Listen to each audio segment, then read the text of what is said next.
Well, we welcome back to Ivor Ichikowitz. And you might recall a couple of months ago, we had a chat after Ivor brought out the Africa Youth Survey. We covered his background of being the biggest defense manufacturer on the African continent, one of the biggest private ones in the world. And that kind of attracts a lot of attention.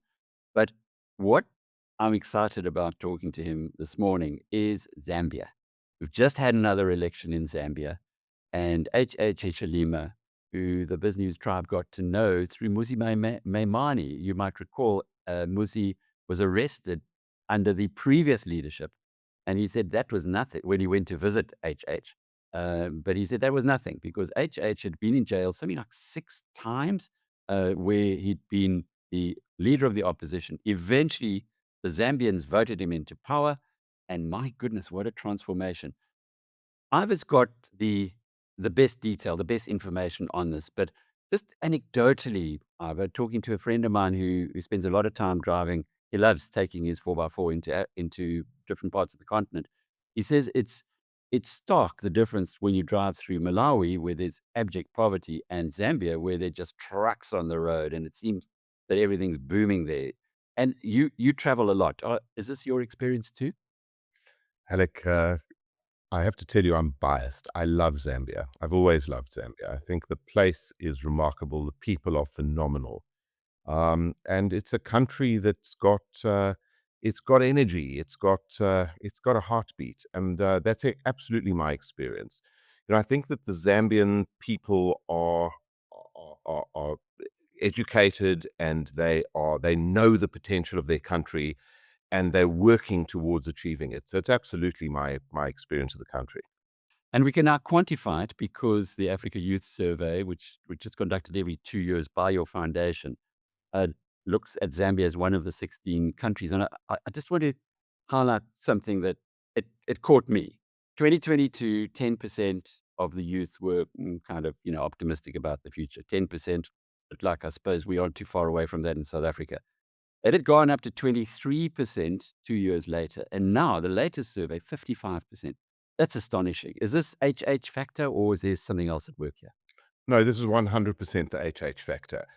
The youth survey called this election 100%. We did the survey, I think, in May this year. No, sorry, March this year. And what the youth told us was going to happen in the election is exactly what happened. So when we published the Zambia report just ahead of the election, the information was overwhelmingly positive in favor of what the government was doing in support for HH. And in fact, we had a bit of a dilemma as to whether we publish it at all, because it was almost too positive. It was almost it almost looked like it was an election, a pro-election ploy. So we actually waited to publish it literally the day before the election because didn't want it to look like it was about electioneering. The reality is the youth called this completely, not because necessarily they were happy with their circumstances, but they saw in HH, they saw in this government a set of rails that they could build their future on. Zambia outclassed the whole continent in terms of youth optimism and in terms of that massive kind of climb in confidence in a very, very short period of time. So it just shows you that one person with the right approach, with the right ability to engage with people and with the youth, and with the commercial knowledge that is necessary to run an economy, can make a difference in a very short space of time. Because HH inherited a complete disaster. We mustn't forget that when he came into power, the country was completely bankrupt. It was one of the only African countries that effectively went into a complete debt restructuring after COVID.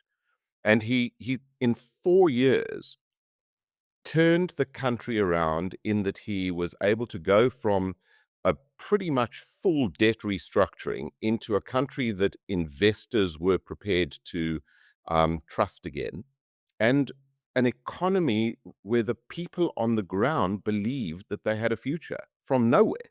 So it's a lesson for the whole continent. In fact, it's a lesson for the world if you've got the right leader, you can absolutely change things literally overnight. And HH did that. And I think he needs to be celebrated a lot more for that. What happened in the most recent election? Can you just unpack that for us? Many in our community don't pay too much attention with what's going on in Zambia, but I think it's about time we started. He won the election with a 61.4% majority, which in an African context is a very, very high majority. The election turnout was acceptable. It wasn't perhaps as high as everybody would have liked it to have been. But generally, the result for the ruling party and for Hichilema was very positive. The opposition leader was very much an unknown quantity. There is no question that the opposition is very fractured in Zambia. One of the things that was interesting in the survey is that an overwhelming number of young Zambians told us that they believed that democracy was the way to go, and that they believed in democracy. But I think that the youth turnout that we predicted was probably a little lower than what eventually happened, but the youth turnout was still low. So we're seeing a trend in Africa that Zambia is kind of confirming for us that says that people believe in democracy, but don't necessarily believe in voting. So we need to start asking ourselves, kind of what does that mean? And I think that what it means is that people believe they have a voice. Certainly the youth in Zambia believe they have a voice, and they used it in this election. But that voice isn't necessarily only through the ballot box. So I think you're going to see in a lot of places in Africa a lot more civil action when there are specific issues. People are not going to wait 4 years for an election to be able to tell their leadership that they're not so happy. The election was generally peaceful. It was declared free and fair. The opposition, like opposition do, came out with a very, very strong opposition. And now there's a legal process underway in Zambia because the opposition obviously want to protest the results. And there was the normal shenanigans where the opposition leader came out and kind of declared victory ahead of the results, and all of the normal kind of nonsense that comes with these kinds of elections. But overall, the result was absolutely clear. Overall, it was peaceful, and it was complete. It was declared free and fair by almost all of the election monitors. So, a model election by African standards. He is also somewhat different to the kind of leaders that preceded him in Zambia and in many other parts of the continent. Maybe unpack that for us? So, Hichilema himself is a very successful businessman. He contested 5 elections. Sorry, I stand to be corrected, but I think 5 elections before he won. He was absolutely adamant that he wanted to change Zambia from an economic perspective. He wanted to turn Zambia into a model African country and to show the world what we could do on this continent. And when he became president, he immediately addressed the fundamental basic issues, sort out the civil service, sort out the economy, sort out education, get an engagement with the people. And he did exactly that. But one of the flaws we have in the African democratic system is 4 years doesn't give you enough time to fix stuff. And I think that this election shows that the African voting public understand that if you've got the right team, if you've got the right philosophy and the right approach, you have to give that team time to deliver. So he's not unique. There are other leaders in Africa with very similar views of the world. This is a new young generation of leaders who have an outcome focused objective rather than just get into power and see where it goes objective. HH is very, very worldly. He's very connected to what's going on elsewhere in the world. And he knows and understands that Zambia today has huge relevance to the world. I mean, Zambia is one of the biggest copper suppliers in the world, and he is going to build a copper economy. He set himself a target of achieving 3 million tons by 2030. It's about probably 3 times the current production, but he will absolutely achieve it because the country has the raw materials and the resources. The people are prepared to work. The world needs the commodity. And he, more than anybody, understands that the biggest security issue he faces is to be able to create high paying, long-term, sustainable jobs. And if he can do that, then Zambia will become a world-leading economy, not just an Africa-leading economy. And my money is on him. I think he can pull this off. Well, he certainly has done something extraordinary, but you might also feel that the Zambian population has, over decades, has been through the mill, right from the days when Anglo American was very involved there. Again, many of our community probably don't know that story. So I am asking you to be a bit of a historian here. Could you share that with us?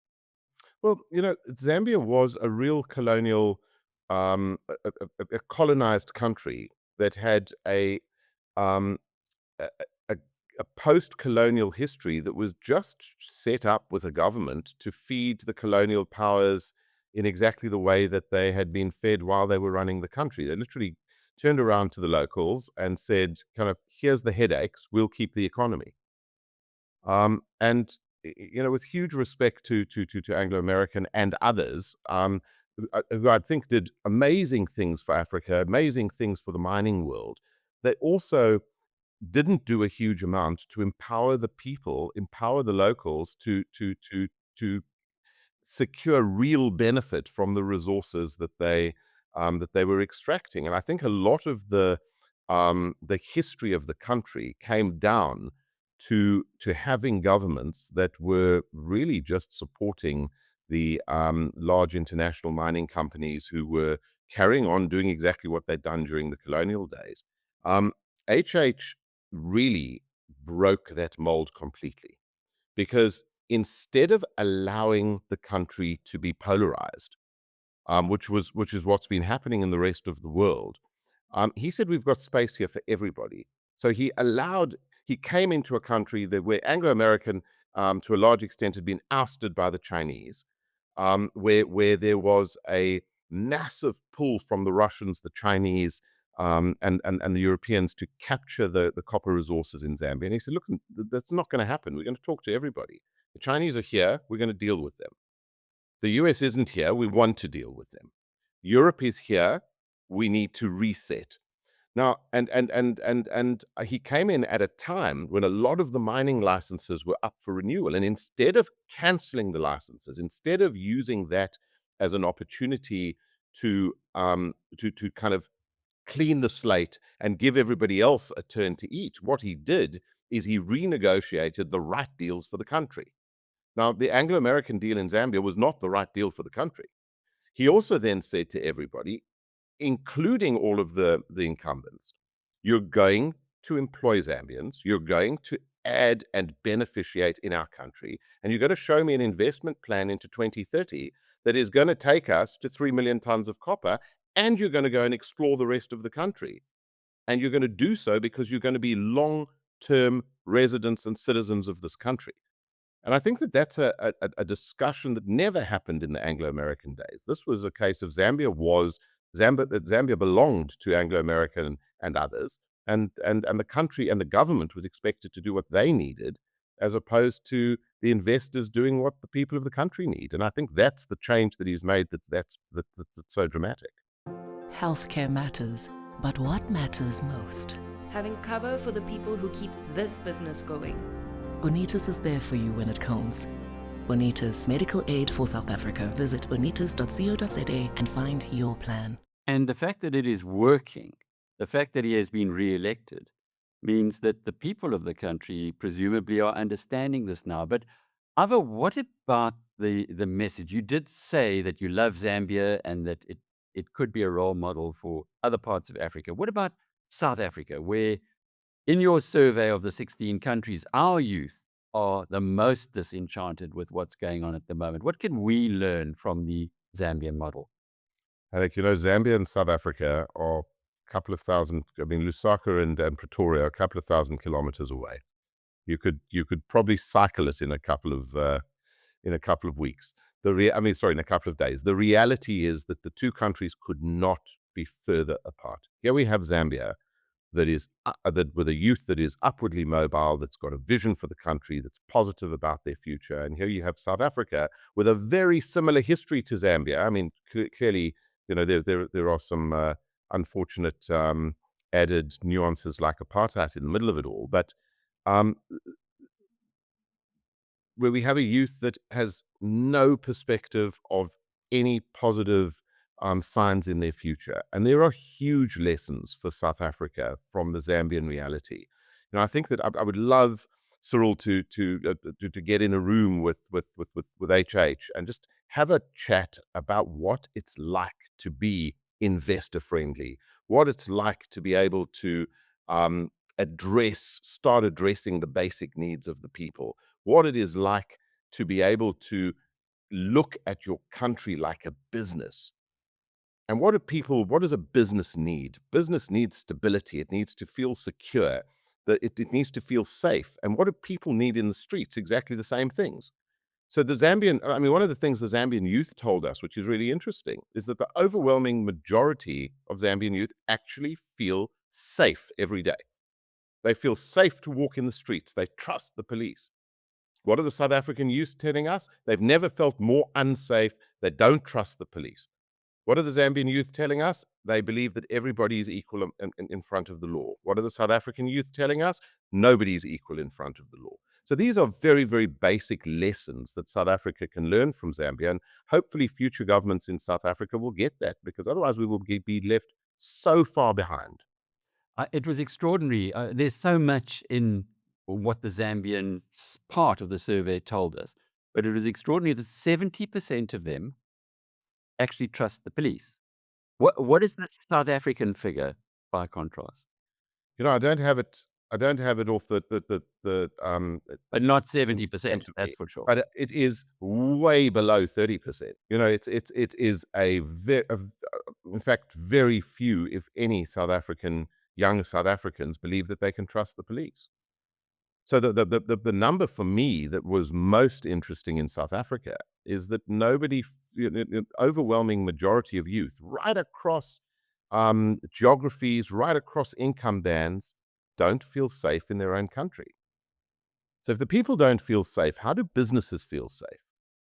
Another pointer that came out for me, which was very exciting in the South African context, if we can replicate what's going on in Zambia, was the immigration intent falling from half or over half the population to around a quarter. In other words, 3/4 want to stay. My goodness, don't we just need that here? Well, this tracks really, really well with this whole sense of feeling comfortable, feeling valued, feeling like the government is at least creating a set of rails that you can build a long-term sustainable future on. One of the challenges we see all over Africa right now is that we're getting a hugely positive sentiment in terms of optimism from the youth. But then they're telling us that in some cases, more than 50% want to immigrate. So they're not optimistic because their governments are getting it right. They're optimistic because they're saying, if you can't get it right, we're going somewhere that can get it right. I mean, one of President Hichilema's biggest challenges right now is the risk of illegal immigration from South Africa into Zambia. I mean, this thing cuts in both directions. We're bitching and moaning that we've got illegal immigrants coming into South Africa. This can move in the other direction just as easily. If young South Africans don't get what they want in South Africa, they're going to go. They're going to move. I would just remind us how the survey is put together. So we've been doing the survey now for 6 years. We survey the whole continent. We literally east, west, north, south, every language group. There are a couple of countries we leave out just because there's nobody to survey, but we pretty much cover the whole continent. The survey is done by PSG for us, which is, I mean, we designed the survey, they implement it. They're one of the largest scientific analysis teams in the world. The survey has been absolutely robust over the years. As we've built the survey, we've learned more and more about how to get our information more and more accurate. These are face-to-face, one-on-one surveys. This is not an internet poll. This is a face-to-face, 1-hour interview.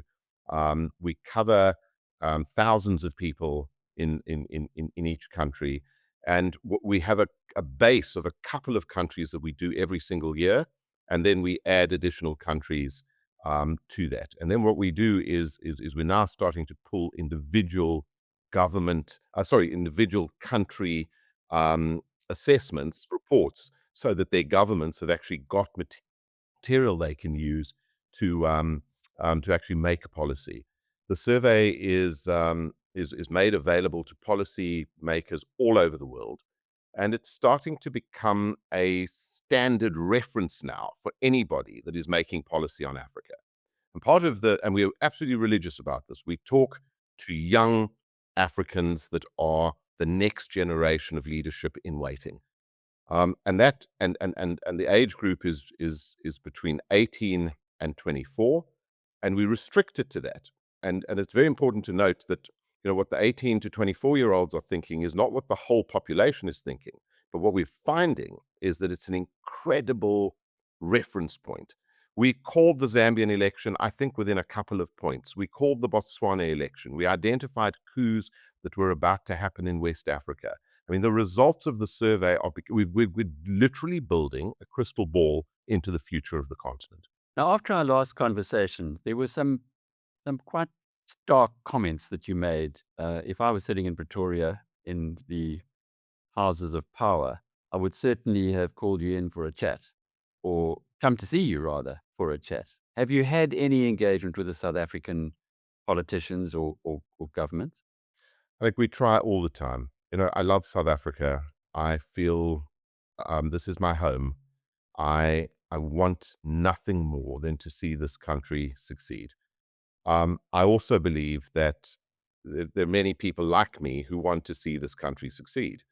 But there are a lot of inconvenient truths that keep getting thrown at government, and you kind of almost can't blame Pretoria for saying, listen, we know about all of this, but we're overwhelmed, and what are we going to do about it? So, people like myself want to help. We're here to participate and to be a part of the solution. It doesn't make me feel good to be constantly talking about the problems. I want to be talking about the solutions.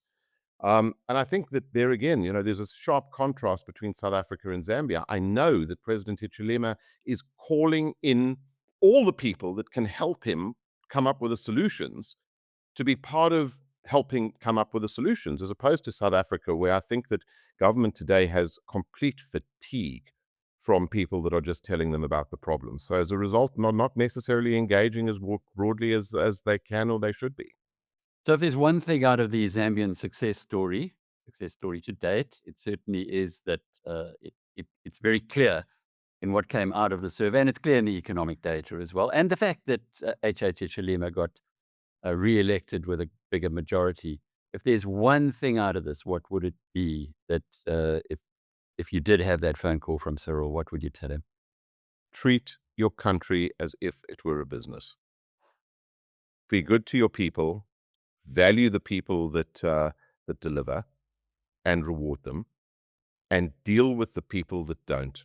Create an environment where theft, corruption is completely not acceptable. And more importantly, give people visibility of a plan.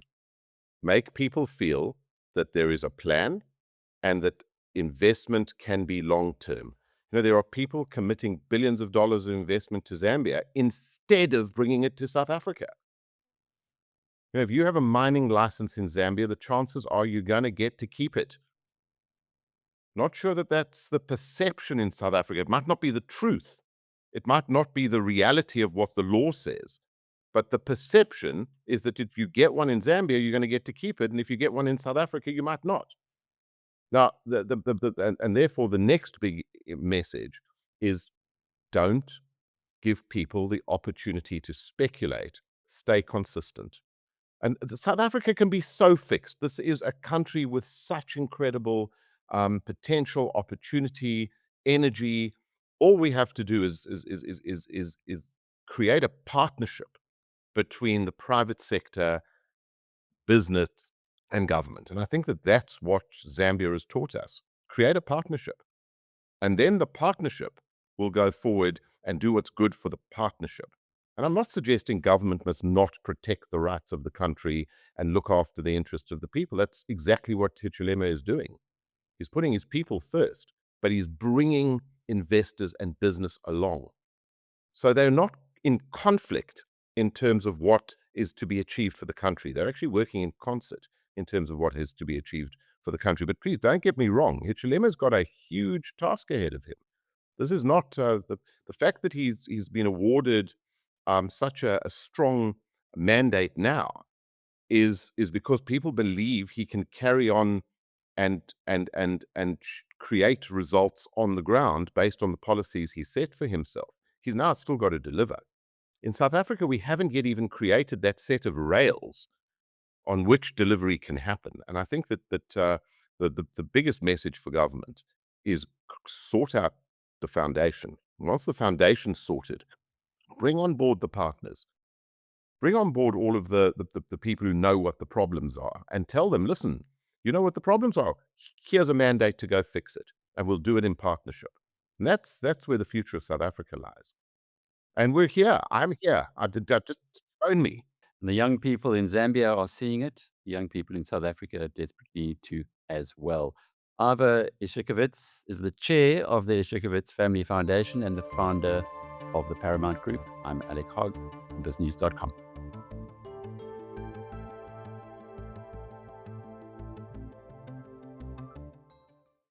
Start your day a step ahead. BizNews Insider.